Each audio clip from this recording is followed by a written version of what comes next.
Karena seringkali kita ini kurang memahami menggunakan kata-kata, tetapi eh, kita tidak paham sebenarnya kolbu itu apa ya.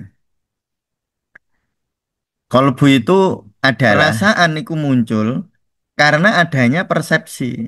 Nah, ya, karena adanya persepsi, interpretasi. Jadi dari pikiran, nah, ini yang sangat teman-teman harus pahami betul karena nanti ada teknik kolbiah.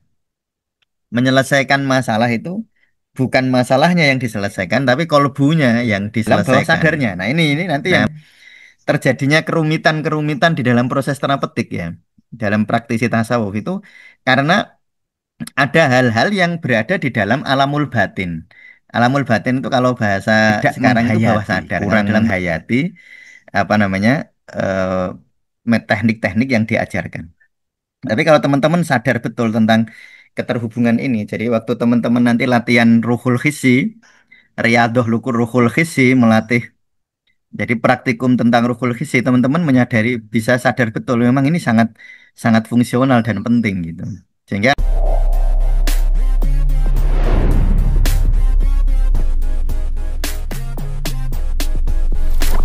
Assalamualaikum warahmatullahi wabarakatuh. Bismillahirrahmanirrahim. Alhamdulillahirabbil alamin. Allahumma shalli wa sallim wa barik ala sayyidina Muhammadin wa ala alihi wa ashabihi ajmain amma ba'd. Baik teman-teman sufi sekalian ya. Kita akan melanjutkan kuliah tasawuf kita ya.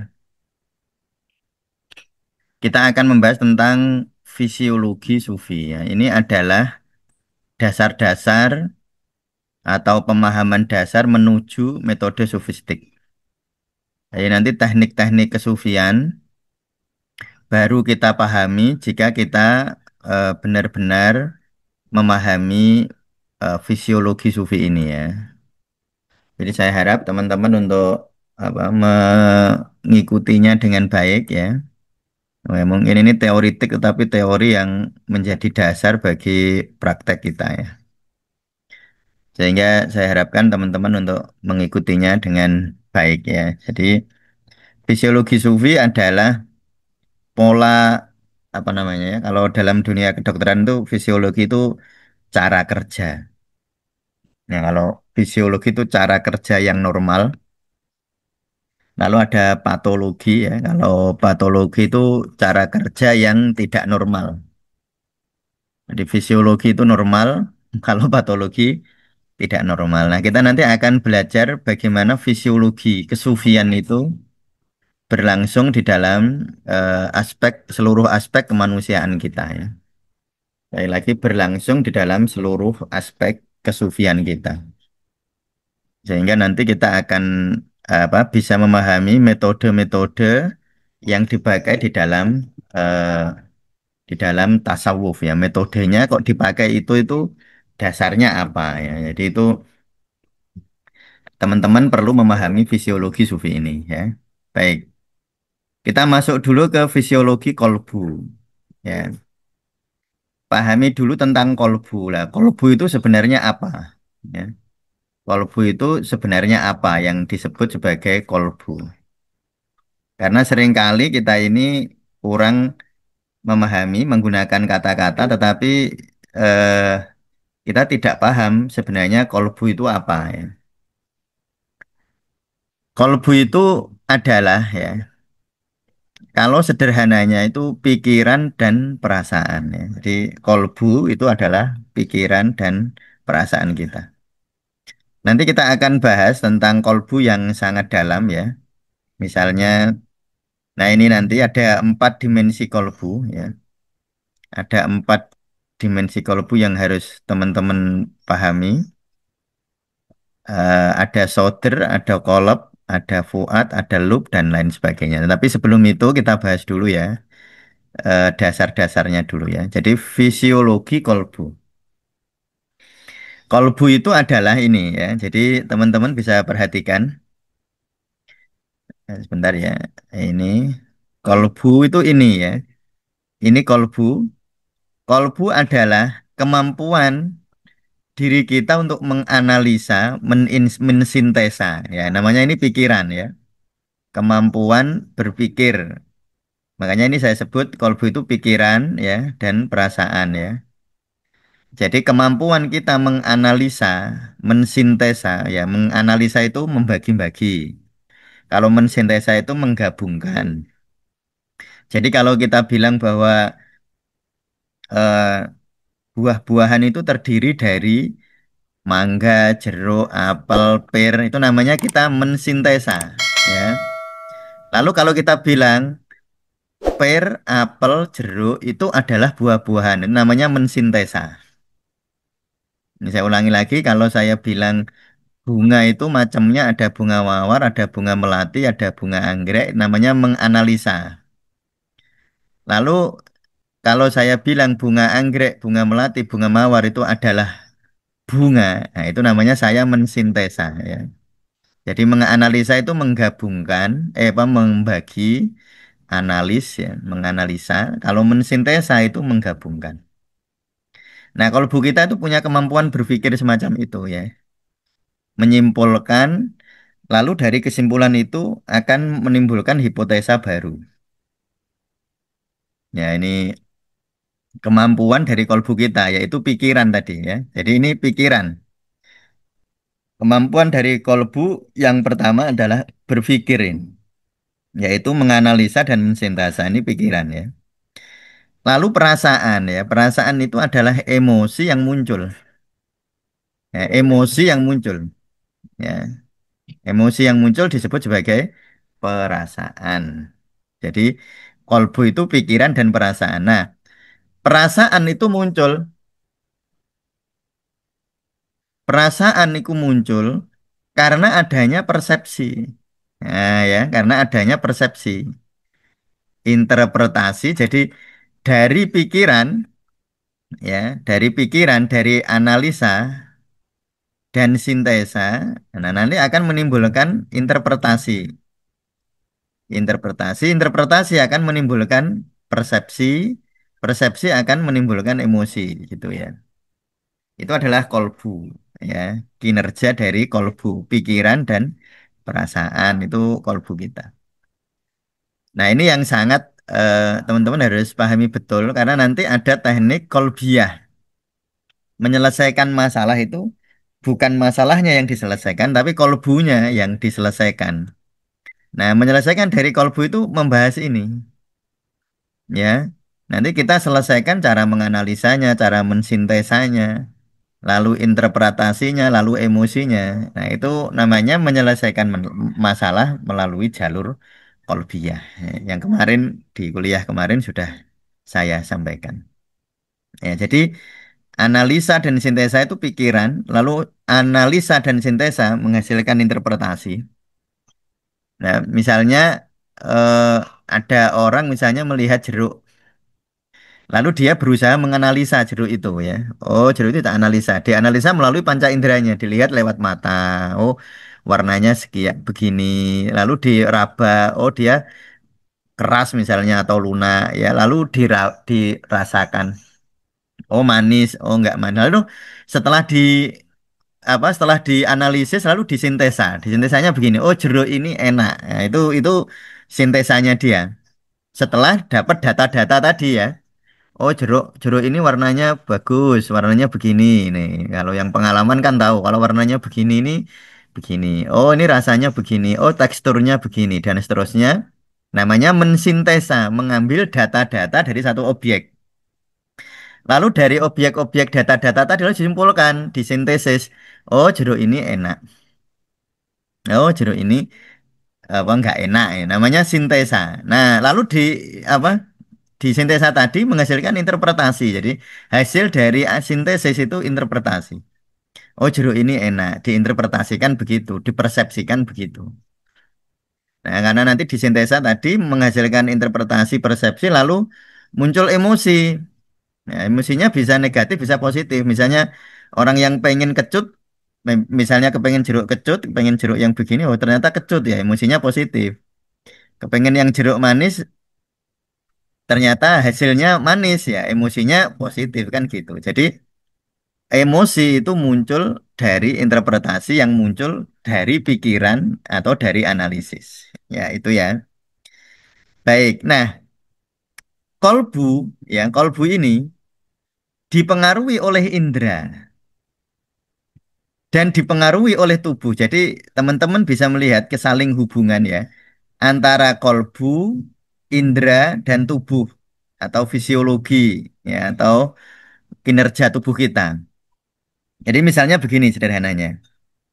Orang ketika inderanya terganggu, misalnya jeruk itu harusnya manis, tapi karena dia sakit lambung, pas sakit lambung, lalu kecut ininya, indera apa perasanya terganggu.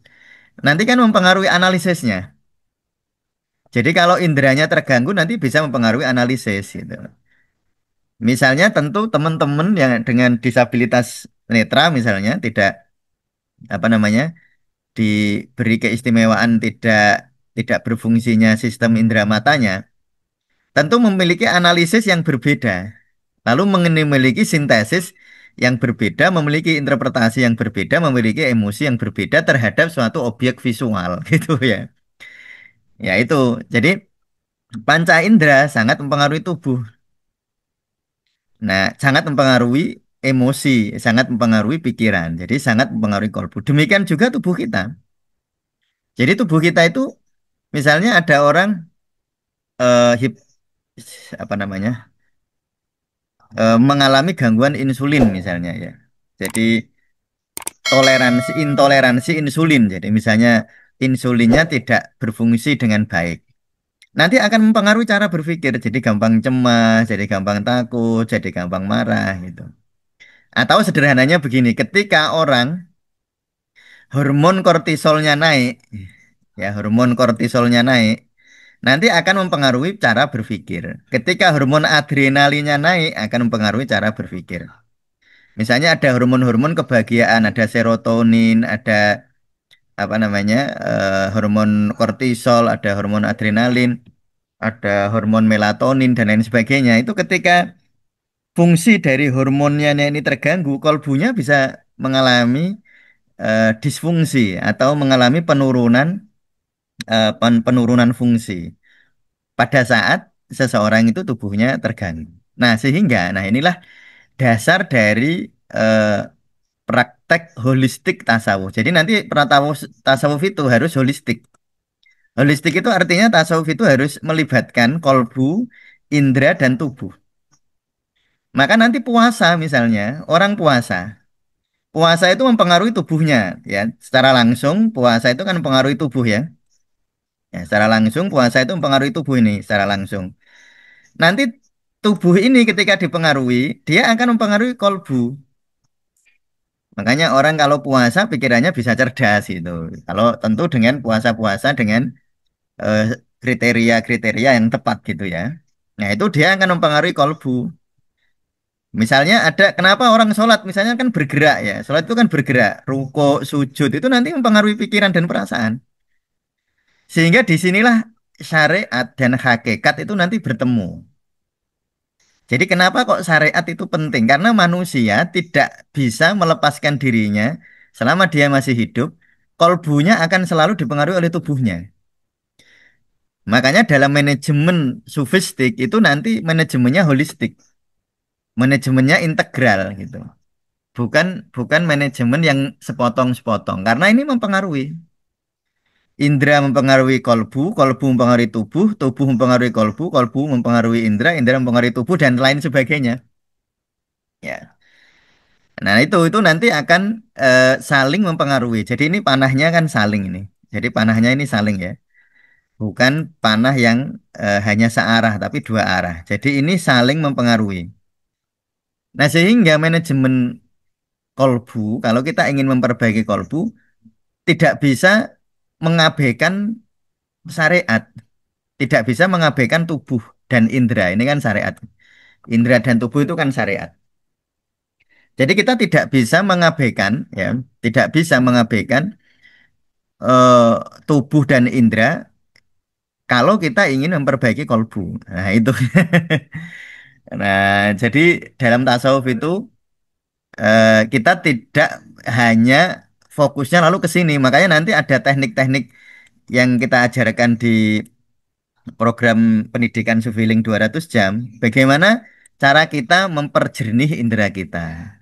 Ada teknik-teknik tentang tubuh ya. Ada teknik-teknik. Makanya saya pernah menulis buku namanya Supernol. Supernol itu ya spiritualitas, ya perasaan, ya pikiran, ya nutrisi, ya olahraga. Nah itu. Nah itu di sini pentingnya. Ya. Jadi nanti para pejalan sufi harus melatih inderanya. Ya, makanya dulu ada apa namanya ada tirakat namanya ya orang harus berpuasa ya harus kadang-kadang ada puasa tidak bicara lalu kadang-kadang orang berada di tempat sunyi ya untuk melatih indera pendengaran lalu kadang-kadang berada di sebuah tempat dengan pemandangan yang sangat indah untuk melatih penglihatan dan seterusnya dan itu nanti diajarkan di dalam pendidikan praktisi tasawuf ya. Ya, jadi bukan hanya makanya ini kenapa tadi saya bilang teman-teman harus memahami ini sehingga tahu mengapa kok riadoh-riadoh di dalam pendidikan Sufi Healing 200 jam itu kok riadohnya kok ada riadoh melatih indera, melatih tubuh, melatih ya tentu saja pikiran dan perasaan kan begitu. Kenapa nggak kolbu saja? Yo enggak, karena kalau kita hanya kolbu saja tanpa melibatkan tubuh dan indera, ini kolbu sulit berubah. Nah, nanti itu ya. Jadi saya harap ini teman-teman yang apa mengikuti program program pendidikan 200 jam Sufi Healing mengetahui reasoning, memengaruhi alasan latar belakang mengapa kok ada latihan-latihan indrawi. Ya, ada latihan-latihan indrawi. Nah, itu kok mengapa demikian? Ya. Jadi ada ruhul hissi namanya. Ruhul hissi kalau di dalam tasawuf itu ada ruhul hissi. Ruhul hissi itu kemampuan-kemampuan indrawi, tubuh, ketubuhan itu ruhul hissi. Nanti ruhul hissi akan mempengaruhi ruhul khoyali. Ruhul khoyali itu mempengaruhi pikiran, ya. Nanti pikiran akan mempengaruhi perasaan, ya. Jadi ruhul khoyal nanti akan berakibat ke ruhul akli, ke ruhul fikri, dan seterusnya. Jadi ruhul hissi itu nggak bisa diabaikan. Selama kita masih berpakaian jasad jasad jasmaniah ini, kita tidak bisa melepaskan diri dari riadoh-riadoh kejasmanian ya, gitu ya. Nah, ini alasan mengapa di dalam tasawuf itu harus holistik karena memang fisiologi kolbu itu begitu. Ada kesaling hubungan antara indera, kolbu, dan tubuh ya. Tubuh dan kolbu ada kesaling hubungan ya. Ini yang harus adik-adik pahami. Nah, ini sekarang dalam ayat-ayat Al-Qur'an ya. Saya akan membaca beberapa ayat Al-Quran yang eh, mengisyaratkan betapa ketika kita ingin memperbaiki kolbu itu harus memperbaiki ini apa namanya memperbaiki tubuh kita juga. Nah, misalnya dalam surat Al-Hajj ini ya, Al-Hajj ayat 46. Nah, Allah dawuh, afalam yasiru fil ardi fatakuna lahum qulubu yaqiluna biha au adhanu yasma'una biha fa innaha la ta'mal absar walakin ta'mal qulubul lati fis sudur ya. Afalam yasiru tidakkah mereka berjalan di bumi? Afalam yasiru tidaklah mereka berjalan fil ardi di bumi fatakuna lahum sehingga hati mereka yakiluna. Nah, yakiluna. Jadi tugas hati ini kan kolab ya. Kolab. Ya, sebentar biar lebih jelas ya. Ini kolab, kulubun. Nah, ini kolab. Kolab itu fungsinya yakilun. Jadi akal itu kalau di dalam Al-Quran dia bukan entitas. Bukan entitas sesuatu. Ya, akal itu adalah aktivitas dari kolbu itu akal. Ya, jadi salah satu aktivitas dari kolbu itu akal yang tadi kita sebut tadi. Analisis, sintesis, interpretasi tadi. Itu adalah, jadi akal itu bukan bukan suatu entitas loh. Bukan entitas bendawi. Akal itu adalah aktivitas dari kolbu. Nah, lalu kita perhatikan ketika Allah menggunakan kata kolbu lalu diikuti indera. Lahum qulubu yaqiluna biha wa adhanun loh. Ini langsung Allah menghubungkan dengan telinga. Au adzanu yasmauna biha. Nah, ini lalu dihubungkan dengan absor kemampuan melihat. Fa innaha la ta'mal absor walakin ta'mal qulubul lati fis sudur. Nah, itu ya. Jadi absor, adzanun ya atau telinga itu nanti mempengaruhi kolbu. Maka ada orang yang dia itu buta hatinya, bukan bukan buta mata. Karena apa? Nanti indera ini ternyata mempengaruhi secara buruk di sini. Indranya berfungsi secara normal, tetapi analisis, sintesis, interpretasinya keliru. Nah, itu yang disebut walakin ta'mal qulubul lati fisudur. Makanya untuk membawa atau mengajak kolbu agar dia lebih fungsional, nah, sesuai dengan fungsinya, itu kita nanti melatih indera. Nah, itu makanya di dalam Al-Qur'an itu kolbu diikuti dengan kemampuan indrawi. Lalu di dalam surat Al-A'raf juga demikian ya ayat 179. Walaqad dzara'na li jahannama katsiran minal jinni wal ins lahum qulubul la yafqahuna biha. Jadi aktivitas kolbu itu yafqahun memahami, yaqilun, yafqahun loh itu fungsi kolbu loh ya. Walahum a'yunul la yubsiruna biha walahum adhanul la yasma'una biha. Ulaika kal an'ami balhum adol. Ulaika humul ghafilun. Nah, lihat ya, kolbu, terminologi kolbu lalu diikuti dengan ayun, mata, azan, ya, telinga. Ya, ini. Jadi, itulah mengapa ini ayat-ayat ini mengisyaratkan bahwa kolbu itu mempengaruhi apa dipengaruhi dan saling mempengaruhi dengan indera kita ya, dengan panca indera kita. Ya, sehingga sekali lagi nanti di dalam riadoh-riadoh tasawuf itu ada riadoh-riadoh untuk meningkatkan fungsi indera kita ya. Ada riadohnya untuk melatih ruhul hissi kalau dalam terminologi Imam Al-Ghazali itu namanya ruhul hissi. Ya mengapa demikian? Karena ini. Nah, ini lihat lagi nih di dalam surat Al-Jathiyah ayat 23.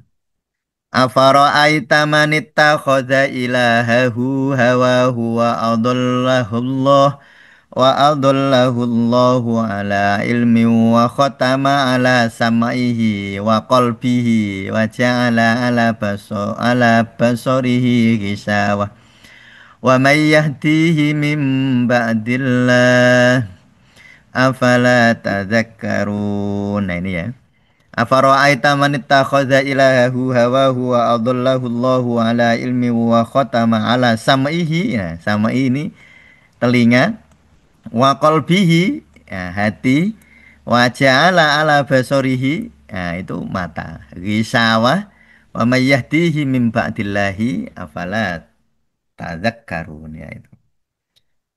Nah, itu jadi ini isyarat ya, isyarat bahwa memang antara indera dan kolbu sangat mempengaruhi, nah sekali lagi sangat mempengaruhi kualitas kolbu kita. Sehingga nanti teman-teman harus bersedia riadoh ya, riadoh itu latihan, latihan atau praktikum kalau bahasa kuliah ya praktikum. Mau untuk praktikum agar melatih kolbu kita ya. Nah, ini jadi ini di dalam buku biopsikologi modern ya. Jadi ada biopsikologi itu ada biopsikologi klasik ya. Kalau di klasik itu hubungan persepsi, emosi dan tubuh itu linier ya, tidak seperti ini. Kalau ini kan hubungannya kan apa namanya saling saling berhubungan ya antara persepsi ini kita katakan saja ini kolbu ini saya ambil dari buku biopsikologi modern ya. Bentar, nih. Nah, kalau teman-teman kepengen punya ini namanya ya. Nah, ini buku biopsikologi. Jadi bagian itu saya ambil dari buku biopsikologi. Nah, di biopsikologi itu tertulis begini. Jadi persepsi ini kan kolbu ya, bisa kita identikkan dengan kolbu.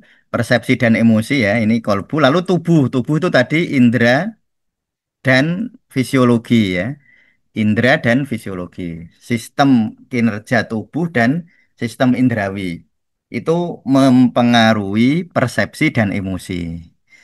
Jadi ini sebenarnya selaras dengan yang saya buat ini ya. Ya, ini selaras dengan yang saya buat ini. Ini ya. Ini maksud saya untuk mempertegas kembali kesaling hubungan antara tubuh, pikiran dan perasaan. Ya, ini saya ambil dari buku ini. Mungkin teman-teman kalau yang di psikologi atau di tasawuf sangat baik jika mau membaca biopsikologi modern yang ditulis oleh John Pinel ya. Nah, Pinel ini sangat terkenal di psikologi, sangat direkomendasikan untuk membacanya. Itu untuk tadi. Jadi mengapa misalnya Rasulullah itu kalau ada orang marah dia disuruh, kalau dia marahnya berdiri suruh duduk. Kalau duduk masih marah berbaring karena memang tubuh itu sangat mempengaruhi emosi, saling mempengaruhi emosi. Gitu. Kalau orang tubuhnya berubah, emosinya bisa berubah. Ya, makanya ada teknik-teknik ya, teknik-teknik mengubah kolbu itu dengan fisik ada. Jadi mengubah ini ya, mengubah bagaimana kita merilekskan wajah. Jadi, kalau orang marah itu otomatis wajahnya nggak rileks. Orang sedih itu otomatis dia gampang dilo, ya. Orang kalau cemas tentang masa depan otomatis dia begini. Kalau orang menyesali masa lalu otomatis dia lebih ke begini ya.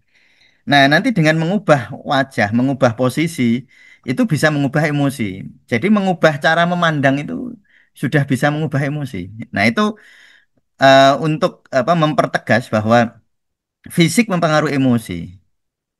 Ya, emosi mempengaruhi fisik juga. Makanya kalau di ngobati, ngaji pengobatan sufi ada namanya psikosomatis ya. Psikosomatis itu problem kejiwaan yang berakibat ke soma. Tetapi juga jangan jangan abaikan bahwa tubuh bisa mempengaruhi emosi juga. Nah, itu tadi. Misalnya orang dengan kecenderungan hormon adrenalin yang tinggi ya dia lebih gampang apa namanya lebih gampang stres. Orang dengan hormon kortisol yang tinggi kecenderungannya stres. Orang minum herbal tertentu, ya memang herbal tertentu, misalnya herbalnya tipenya panas ya. Herbal tipe hangat itu ada herbal tipe panas. Misalnya jahe, misalnya apa apa lengkuas yang herbal-herbalnya agak pedas itu akan lebih meningkatkan emosi. Jadi orang dari malas jadi nggak malas gitu. Tapi nanti kalau berlebihan ada resikonya. Nah, itu apa namanya untuk mempertegas ya sekali lagi eh, di program 200 jam Sufi Healing teman-teman para peserta program itu harus benar-benar menyadari tentang keterhubungan antara tubuh dan kolbu. Ya, ini tadi dasar-dasar naklinya ya, isyarat-isyarat yang ada di dalam Al-Quran. Lalu ini saya ambil dari apa namanya textbook-textbook yang dibaca secara universal di masyarakat psikologi ya, yang selaras sebenarnya, ya selaras dengan konsep-konsep sofistik. Nah, lalu ini ya, biopsikologi emosi. Ya, ini begini ya. Ini kan tadi saya sampaikan bahwa kalau emosi mempengaruhi tubuh, ya. Nanti tubuh juga mempengaruhi emosi. Nah, kalau emosi mempengaruhi tubuh itu alurnya begini. Seseorang itu punya prasangka dulu. Jadi misalnya ada anak kecil yang sejak kecil itu sudah apa makan pecel misalnya ya dia senang makan pecel karena orang tuanya itu memang membiasakan dia makan pecel. Nah, sudah ada prasangka dia bahwa pecel itu enak, sudah ada prasangkanya. Sejak kecil sudah ada prasangka. Lalu suatu ketika dia sudah gede, lalu jalan-jalan ke sebuah tempat, lalu dia lihat pecel. Karena sudah ada prasangka, prasangkanya sudah ada, maka dia ya sudah persepsinya pecel positif gitu. Ya. Nanti persepsi itu akan mempengaruhi emosi. Nanti emosi akan mempengaruhi otak. Makanya ada psikoneuro ya. Psikoneuroimunologi. Ya. Nanti ini mata pelajaran yang sendiri ya. Ini teman-teman harus paham ya tentang psikoneuroimunologi. Jadi ini psiko itu ini ya. Ini psiko. Lalu neuro itu otak. Lalu imunologi itu tubuh. Nah, jadi psiko, neuro, imunologi. Jadi persepsi orang itu tidak hanya dipengaruhi oleh indera loh ya. Kan tadi ini saya bilang ini. Tetapi juga dipengaruhi oleh prasangka, oleh zon yang dia punya, yang kadang-kadang itu berada di dalam bawah sadarnya. Nah ini nanti yang terjadinya kerumitan-kerumitan di dalam proses terapeutik ya. Dalam praktisi tasawuf itu karena ada hal-hal yang berada di dalam alamul batin. Alamul batin itu kalau bahasa sekarang itu bawah sadar. Kalau dalam tasawuf itu disebut alamul batin. Nah, alamul batin itu dipengaruhi oleh memori dan persepsi orang tuanya. Bahkan dipengaruhi misalnya persepsi seorang anak sekarang dipengaruhi oleh kejadian yang terjadi 20 tahun yang lalu. Misalnya anak atau orang lah ya Pak, orang dewasa umur 30 tahun, persepsi dia hari ini dipengaruhi oleh alamul batin atau bawah sadarnya dia yang dapat stimulus sesuatu stimulus 20 tahun yang lalu. Itu sangat bisa sangat-sangat mungkin. Nah, makanya kemarin di apa di podcast kita dengan Kak Ami yang di Ngobati kita membahas psikosomatis ya. Nah, itu sebenarnya jenis-jenisnya itu banyak, ada 10 peristiwa yang bisa menyebabkan psikosomatis itu. Nah, itu namanya prasangka. Jadi, kenapa saya sampaikan ini teman-teman? Nanti teman-teman agar ketika berhadapan dengan klien dengan problem-problem psikologis misalnya atau problem-problem tertentu, teman-teman tidak hanya melihat kejadian yang terjadi hari ini, tapi teman-teman juga harus memaklumi bahwa seseorang mengalami masalah hari ini itu bisa dipengaruhi oleh sesuatu yang terjadi 20 tahun yang lalu, 30 tahun yang lalu, bahkan bisa dipengaruhi oleh sesuatu saat dia di dalam kandungan. Nah, itu nanti kalau teman-teman bicara tentang Jung ya, seorang apa apa namanya yang sangat terkenal di dalam ilmu psikologi ada namanya memori kolektif. Nah, ada memori, lalu ada memori atau ada bawah sadar kolektif, ada bawah sadar universal. Ini selaras, selaras itu. Ya, selaras dengan konsep-konsep di sini. Ya. Jadi ini, jadi ini alurnya bagaimana sesuatu yang kejadian emosional yang terjadi puluhan tahun yang lalu bisa mempengaruhi tubuh kita. Karena nanti kejadian emosional itu bisa mempengaruhi persepsi, persepsi bisa mempengaruhi emosi, emosi bisa mempengaruhi otak, otak bisa mempengaruhi tubuh. Itu ya. Nah ini eh, nanti teman-teman dipahami betul ya, terutama yang ikut program 200 jam Sufi Healing ya. Untuk memahami ini, karena kalau di program 200 jam Sufi Healing itu kita tidak hanya mengajari teman-teman tentang teknis, tetapi dasar ilmunya. Ya, kalau dalam kalau teknik diajarkan sih bisa, tapi kalau teman-teman tidak tahu alurnya itu biasanya tidak tidak menghayati, kurang menghayati apa namanya teknik-teknik yang diajarkan. Tapi kalau teman-teman sadar betul tentang keterhubungan ini, jadi waktu teman-teman nanti latihan Ruhul Hissi, Riyadhah Lukur Ruhul Hissi, melatih jadi praktikum tentang Ruhul Hissi, teman-teman menyadari bisa sadar betul memang ini sangat sangat fungsional dan penting gitu. Sehingga lebih sungguh-sungguh ketika nanti riyadhah itu. Nah, ini. Jadi kan gini ya, ini sederhananya begini.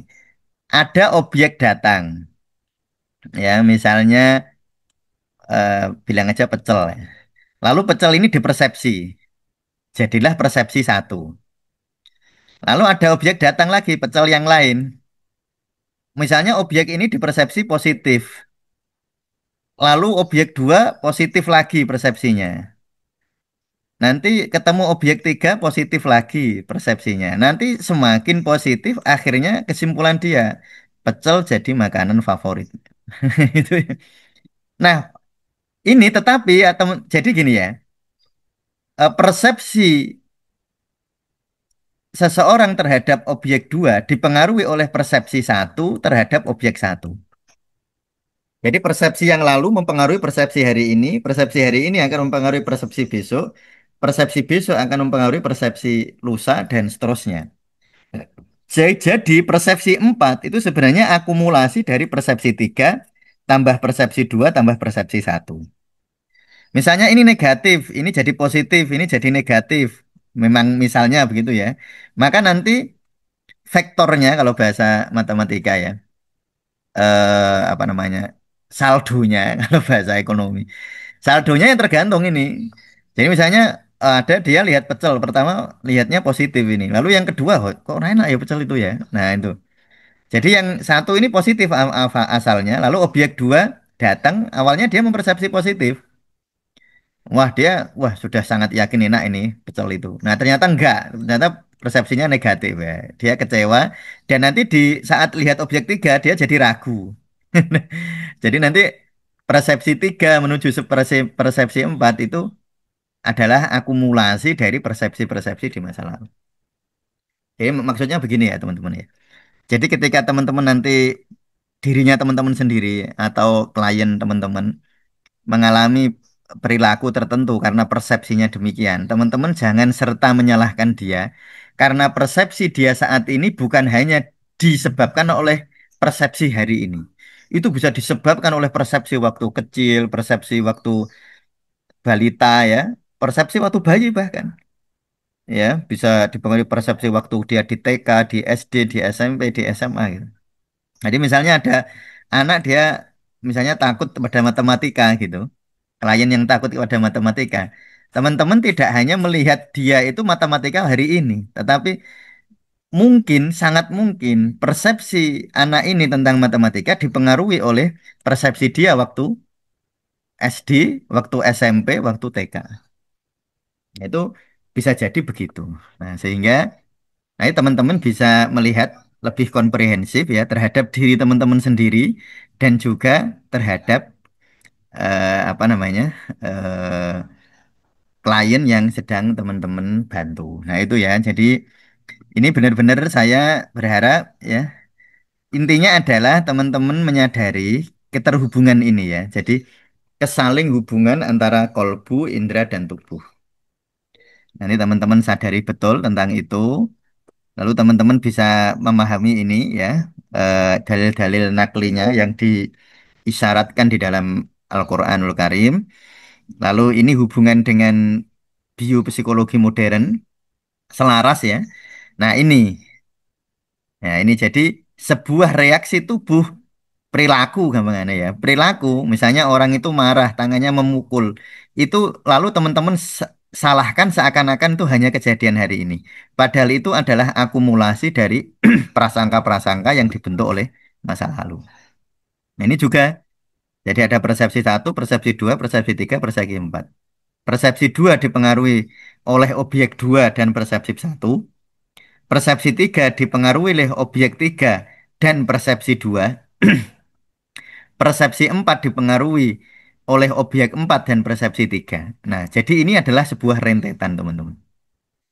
Nah, nanti tentu setelah teman-teman belajar memahami hal ini, lalu teman-teman sudah riyadhah, ya, teman-teman bisa membantu bagaimana kita bisa melampaui apa kejadian-kejadian negatif atau persepsi-persepsi negatif ya atau interpretasi-interpretasi negatif klien di masa lalu. Nah, sehingga nah itulah yang lalu kita sebut sebagai manajemen kolbu ya. Jadi manajemen kolbu itu tidak hanya teman-teman nyuruh pasiennya sabar, syukur, anu ya Bu, yang sabar nggih, yang syukur nggih, bukan hanya begitu ya. Kalau itu namanya penasehat. Tetapi teman-teman benar-benar tahu caranya biar dia bisa sabar itu gimana gitu. Nah, untuk tahu itu harus ada riadohnya, ada latihannya, ada protapnya, ada teknisnya, ada metodenya. Nah, metode-metode itu bersumber dari pemahaman semacam ini. Nah, sehingga jika teman-teman benar-benar memahami, nanti insya Allah waktu riadoh dan melakukan apa praktek-praktek sufistik kepada klien, nanti teman-teman betul-betul menghayati. Nah, itulah itu untuk pertemuan wukuf waktu kuliah tasawuf hari ini. Terima kasih ya, semoga bermanfaat. Nanti bisa diulang-ulang kembali lihat ini ya.